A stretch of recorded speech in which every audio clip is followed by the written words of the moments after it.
আচলতে বৃন্দাবনী বস্ত্ৰটো আমাৰ এই দেশত নাই। লণ্ডন, আমেৰিকা, ইটালী, ফ্ৰান্স আৰু ভাৰতৰ আহমদাবাদতহে আছে। আমাৰ ভকত বৈষ্ণৱ এই বস্ত্ৰৰ লগত প্ৰকৃততে এতিয়ালৈকে পৰিচয় হোৱা নাই। এয়া প্ৰথম প্ৰচেষ্টা লোৱা হৈছে। গতিকে যাতে ভকত বৈষ্ণৱে এই বৃন্দাবনী বস্ত্ৰৰ প্ৰকৃততেনো কি, ইয়াত কি আছে, ইয়াৰ দৰ্শন কি, বয়নশৈলী কি, এই সকলোবোৰ কথা যাতে বুজি পায়, সেই উদ্দেশ্যে এই বস্ত্ৰভাগ তৈয়াৰ কৰা হৈছে।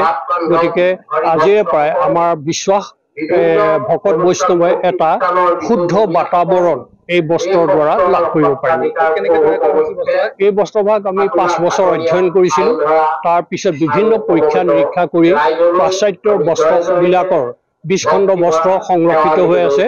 গতিকে এই বস্ত্ৰখিনি তন্নকৈ অধ্যয়ন কৰি তাৰ আৰ্হিত বেলেগ বেলেগ প্ৰতীক চিত্ৰ থকা বস্ত্ৰখিনি লণ্ডন, আমেৰিকা, ইটালী, ফ্ৰান্সৰ 10 খণ্ড বস্ত্ৰ একেলগে সন্নিৱিষ্ট কৰি আমাৰ ভকত বৈষ্ণৱে ইয়াতে দেখাৰ সুবিধা কৰি দিয়া হৈছে।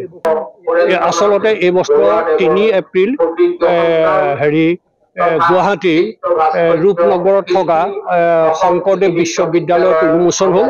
উজনিলে কাংসপাৰ বৰপাই সত্ৰতে প্ৰথম বস্ত্ৰ ইয়াত প্ৰদৰ্শন কৰা হৈছে।